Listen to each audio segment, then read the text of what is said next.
वर्ष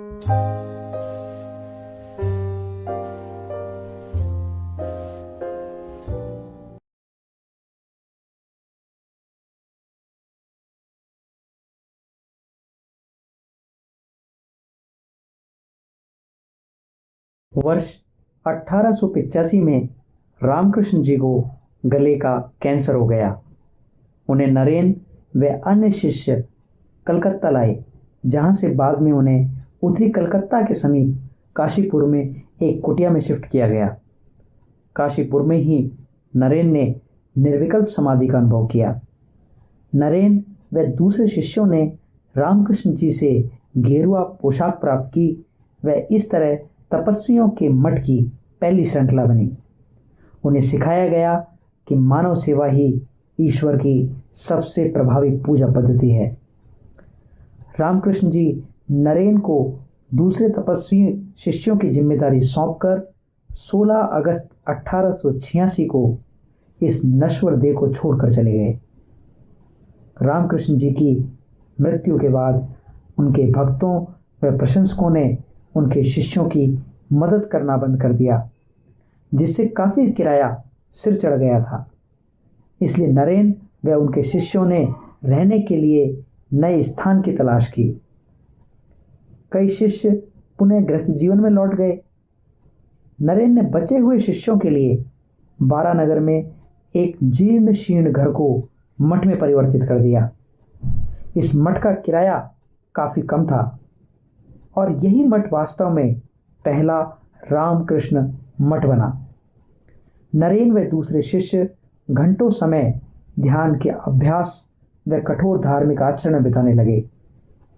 विवेकानंद जी उन दिनों को याद करते हुए कहते थे, हमने बारानगर मठ में बहुत धार्मिक अभ्यास किया था। हम प्रातः 3 बजे उठकर जप व ध्यान करते थे। उन दिनों में वैराग्य की भावना इतनी प्रबल थी कि हमें इसका भी भान न था कि संसार का अस्तित्व है भी कि अथवा नहीं। 1887 में नरेन ने बंगाली गीतों का साहित्य संकलन संगीत कल्पतरु नाम से किया। 1888 में नरेन मठ छोड़कर परिव्राजक यानी घुमंतु हिंदू सन्यासी का जीवन जीने लगे। उनकी संपत्ति एक कमंडल व उनकी 2 प्रिय पुस्तकें भागवत गीता तथा द लिमिटेशन ऑफ क्राइस्ट थे। भिक्षा के जीवन पर जीते हुए नरेन ने पैदल व टिकट के साथ रेल यात्रा की। उन्होंने विभिन्न अध्ययन केंद्रों का निरीक्षण किया व स्वयं को विभिन्न सामाजिक पैटर्नों व धार्मिक विविधताओं में डाला। अपनी यात्राओं के दौरान उन्होंने विभिन्न स्थानों पर राजाओं, दीवानों, स्कॉलरों, दलितों, श्रमिकों, हिंदुओं, मुस्लिमों, ईसाइयों तथा सरकारी अधिकारियों के यहाँ ठहराव किया। वे लोगों को गरीबी व कष्ट से पीड़ित लोगों की मदद करने व राष्ट्र का उत्थान करने के लिए प्रेरित किया। संभवतः फरवरी 1891 में स्वामी जी वर्तमान राजस्थान के अलवर जिले में पहुंचे। वहां उनकी मुलाकात तत्कालीन अलवर के महाराजा मंगल सिंह जी से हुई। यह मुलाकात काफ़ी ऐतिहासिक रही। महाराजा मंगल सिंह पाश्चात्य दृष्टिकोण से अत्यधिक प्रभावित थे। वे भारतीय संस्कृति खासकर हिंदू परंपराओं के प्रति कोई सम्मान नहीं रखते थे। वे अपने इस व्यवहार पर अभिमान भी करते थे। वे अपना अधिकांश समय पाश्चात्य लोगों के साथ शिकार में तथा अन्य विलासी गतिविधियों में बिताते थे। जब मंगल सिंह जी स्वामी जी से मिले तो उन्होंने बातचीत की शुरुआत स्वामी जी का मजाक बनाते हुए की। उन्होंने कहा, अच्छा स्वामी जी, मैंने सुना है आप महान और विद्वान हैं। आप आसानी से एक अच्छी नौकरी पा सकते हैं व ऐशो आराम का जीवन बिता सकते हैं। फिर आप एक भिखारी की तरह जीवन क्यों जी रहे हैं? व क्यों घुमक्कड़ों की तरह इधर से उधर प्रवास कर रहे हैं? विवेकानंद जी ने तुरंत उन्हें उत्तर दिया, महाराज, क्या आप मुझे बता सकते हैं कि आप क्यों लगातार अपने शाही कर्तव्यों की उपेक्षा कर पाश्चात्य लोगों के साथ अथवा तो शिकार में और सैर सपाटे में अपना समय बिता रहे हैं? दरबार में मौजूद सभी लोग स्तब्ध रह गए। महाराजा भी उलझन में आ गए। महाराज ने संभलते हुए जवाब देने की कोशिश की। उन्होंने कहा, मैं इसे पसंद करता हूँ, इसमें मुझे आनंद आता है। क्या तुम्हारे भारतीय ऋषि मुनियों ने अपना पूरा जीवन का इन्हीं कारणों के लिए ध्यान और पूजा में व्यर्थ नहीं किया? स्वामी जी ने दरबार में दीवारों पर जानवरों के अवशेष व राजा की शिकार करते हुए पेंटिंगें टंगी देखी। स्वामी जी ने मंगल सिंह जी की आलोचना करते हुए कहा, एक जानवर भी दूसरे जानवर को अनावश्यक नहीं मारता, फिर आप सिर्फ अपने मनोरंजन के लिए इन्हें क्यों मारते हैं? मुझे यह सब अर्थहीन लगता है। मंगल सिंह जी मुस्कुराए व जवाब दिया, मूर्ति जिसकी तुम पूजा करते हो सिवाय मिट्टी, पत्थर और धातु के क्या है? मुझे मूर्ति पूजा अर्थहीन लगती है। मंगल सिंह जी का यह तर्क हिंदू मान्यता पर सीधे कुठाराघात था, जिसका प्रत्युत्तर देना स्वामी जी के लिए बेहद आवश्यक हो गया था। स्वामी जी ने अपने मत मूर्ति पूजा के लिए मंगल सिंह जी के सामने रखे, परंतु उन्होंने पाया कि महाराज उनके जवाब से संतुष्ट नहीं हो पा रहे हैं। तभी विवेकानंद जी की नज़र दरबार की दीवार पर टंगी एक तस्वीर पर पड़ी। उन्होंने दरबार के दीवान से उस तस्वीर को लाने व उसके बारे में बताने को कहा। वह तस्वीर महाराजा मंगल सिंह जी के पिताजी की थी। दीवान जी तस्वीर को स्वामी जी के पास ले आए। स्वामी जी ने दीवान जी को उस तस्वीर पर थूकने को कहा। दीवान जी डर गए, वे सहम गए। महाराजा मंगल सिंह आग बबूला हो गए और चिल्लाए। वे स्वामी जी से स्पष्टीकरण मांगने के स्वर में बोले, तुम्हारी हिम्मत कैसे हुई मेरे पिता पर थूकने के कहने की? विवेकानंद जी ने कहा, महाराज, ये आपके पिताजी थोड़े ही हैं, यह तो सिर्फ एक कागज का टुकड़ा है। यह सुनकर महाराज निरुत्तर हो गए। विवेकानंद जी बोले, देखिए महाराज, यद्यपि यह आपके पिताजी का चित्र मात्र है, तो भी जैसे ही आप इसे देखते हैं तो उनका आपको स्मरण हो आता है। उसी प्रकार हिंदू मूर्ति पूजा करते हैं। मूर्ति से उन्हें ईश्वर की स्मृति हो आती है और वे मूर्ति में अपने ईश्वर की उपस्थिति का अनुभव करने लगते हैं। महाराजा मंगल सिंह जी मूर्ति पूजा का वास्तविक अर्थ समझ चुके थे। उन्होंने अपना अभिमान छोड़कर स्वामी जी से क्षमा मांगी व महल में कुछ दिन बिताने का आग्रह किया। अपने यात्रा काल में 4 जून 1891 को सायंकाल में स्वामी जी की मुलाकात राजस्थान के खेतड़ी के महाराजा अजीत सिंह जी से हुई। अजीत सिंह जी ने पहली मुलाकात में पाया कि सन्यासी अंग्रेजी, बंगाली व संस्कृत भाषा में दक्ष है। उन्होंने स्वामी जी के साथ विभिन्न विषयों पर चर्चा की। वह उन्हें रात्रि भोजन के लिए आमंत्रित किया। लगभग रात्रि 11 बजे नरेन ने महल छोड़ दिया। नरेन खेतड़ी में 4 जून 1891 से 27 अक्टूबर 1891 तक रहे। अजीत सिंह जी, जो नरेन के काफ़ी नज़दीकी मित्र बन गए थे, ने उन्हें स्वामी विवेकानंद नाम दिया। अजीत सिंह जी ने ही राजस्थान की गर्म हवा यानी लू से बचने के लिए स्वामी जी को साफा या पगड़ी पहनने की सलाह दी। वह उसे राजस्थानी शैली में कैसे पहनते हैं सिखाया। अमेरिका जाने से पूर्व स्वामी जी कुछ दिन जयपुर में रुके। जयपुर के राजा स्वामी विवेकानंद के बहुत बड़े प्रशंसक थे। उन्होंने स्वामी जी को अपने यहाँ बुलाया व शाही परंपरा के अनुसार कुछ नर्तकियों को भी मनोरंजन के लिए बुलाया। उन नर्तकियों में से एक बहुत मशहूर वेश्या थी। जब राजा को इस बात का मालूम हुआ तो उन्हें अपनी गलती का एहसास हुआ। उन्होंने सोचा कि एक बड़े सन्यासी के सामने एक वेश्या को नहीं बुलाना चाहिए था। एक वेश्या को अशुद्ध माना जाता है। जब तक राजा को इस बात का एहसास हुआ तब तक बहुत देर हो चुकी थी। सारे इंतजाम किए जा चुके थे। जब इस बात की जानकारी स्वामी जी को हुई तो वे परेशान हो गए, क्योंकि अभी भी वे एक अपूर्ण सन्यासी थे। वे एक परिपक्व सन्यासी बनने की प्रक्रिया में थे। यदि वे पूर्ण सन्यासी होते तो इस बात से उन्हें कोई फर्क नहीं पड़ता।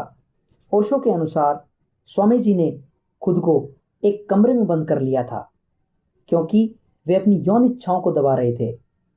स्वामी जी को बंद कमरे में देख जयपुर महाराज उनके पास गए। वे उनसे क्षमा मांगते हुए कहा कि उन्होंने कभी किसी सन्यासी का स्वागत इससे पूर्व नहीं किया है, सो भूल हो गई, कृपया कर बाहर आ जाएं। इतने पर भी स्वामी जी बाहर नहीं आए। स्वामी जी ने कहा कि वो एक वेश्या के सामने कभी नहीं जाएंगे। अंदर से आ रही स्वामी जी की बातों को सुनकर वेश्या ने एक गीत गाना शुरू कर दिया। गीत में वेश्या ने अपनी भावांजलि व व्यथा प्रकट की। संभवतः भावार्थ कुछ इस तरह गीत में प्रकट हुआ होगा। भूजी मोरे अवगुण चित ना धरो, समदर्शी प्रभु नाम तिहारो, समदर्शी प्रभु नाम तिहारो, चाहो तो पार करो, प्रभु जी मोरे अवगुण चित्त न धरो, प्रभु जी मोरे अवगुण चित्त ना धरो। एक लोहा पूजा मेरा खत, एक घर बदिक परो, सो दुविधा पारस नहीं देखत, सो दुविधा पारस नहीं देखत, कंचन करत खरो, प्रभु जी मोरे अवगुण चित्त न धरो, प्रभु जी मोरे अवगुण चित्त न धरो। एक नदिया एक नाल कहावत, एक नदिया एक नाल कहावत, मैलो नीर भरो, मैलो नीर भरो, जब मिल के दो एक बरन भये, जब मिल के दो एक बरन भये, सुरसरी नाम परो, सुरसरी नाम परो, प्रभु जी मोरे अवगुण चित्त न धरो, प्रभु जी मोरे अवगुण चित्त न धरो।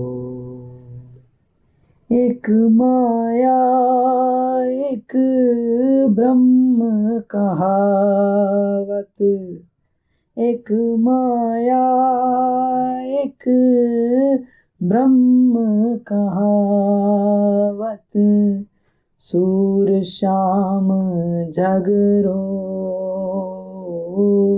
सूर श्याम झगरो, अब की बेर मोहि पार उतारो, अब की बेर मोहि पार उतारो, नहीं पन जात तरो, नहीं पन जात परो, प्रभु जी मोरे अवगुण चित्त न धरो, समदर्शी प्रभु नाम तिहारो, समदर्शी प्रभु नाम तिहारो, चाहो तो पार करो, प्रभु जी मोरे अवगुण चित्त न धरो। यह गीत सुन स्वामी जी को अपनी भूल का एहसास हुआ। वे आंखों में आंसू भरते हुए कमरे से बाहर आए। वे वेश्या को मां कहकर उनके चरणों में पड़ गए और बोले, मां, मैंने आज तक ऐसी शुद्ध आत्मा नहीं देखी, मेरा अपराध क्षमा करें। महाराजा अजीत सिंह जी से प्राप्त वित्तीय सहायता के साथ 31 मई 1893 को स्वामी जी शिकागो यात्रा के लिए बॉम्बे से रवाना हुए। मार्ग में संयोगवश जहाज पर स्वामी जी की मुलाकात जमशेद जी टाटा से हुई। स्वामी जी ने ही उन्हें भारत में स्टील उद्योग स्थापित करने के लिए प्रेरित किया। अपनी शिकागो यात्रा में स्वामी जी ने जापान, चीन व कनाडा के कई शहरों की यात्रा की। 30 जुलाई 1893 को स्वामी जी शिकागो पहुंचे, जहां सितंबर 1893 को विश्व धर्म संसद होनी थी। यह धर्म संसद विश्व के सभी धर्मों को एकत्रित करने हेतु श्रीमान चार्ल्स सी बॉनी व स्वेडेनबर्गियन लेमन के प्रयासों का परिणाम थी। श्रीमान बॉनी संयुक्त राज्य अमेरिका के इलिनॉइस राज्य की सर्वोच्च न्यायालय के न्यायाधीश थे। इस धर्म संसद में हिंदू धर्म के प्रतिनिधि के रूप में ब्रह्म समाज व थियोसॉफिकल सोसाइटी को आमंत्रित किया गया था। विवेकानंद भी इस संसद को ज्वाइन करना चाहते थे, परंतु उन्हें जानकर काफी निराशा हुई कि बिना किसी मान्यता वाले संगठन के उन्हें कोई भी प्रतिनिधि के रूप में स्वीकार नहीं करेगा। अतः इस बाबत स्वामी जी ने हार्वर्ड विश्वविद्यालय के प्रोफेसर जॉन हेनरी राइट को भी पत्र लिखा। अंततः स्वामी जी ने अपना आवेदन स्वयं को आदि जगतगुरु शंकराचार्य द्वारा स्थापित सन्यासियों की सबसे प्राचीन परंपरा के प्रतिनिधि के रूप में जमा किया। ब्रह्म समाज के प्रतिनिधि श्री प्रताप चंद्र मजूमदार, जो कि धर्म संसद की चयन समिति के सदस्य भी थे, ने विवेकानंद जी का समर्थन किया। इस प्रकार स्वामी जी को धर्म संसद में भाग लेने की सहमति मिल गई।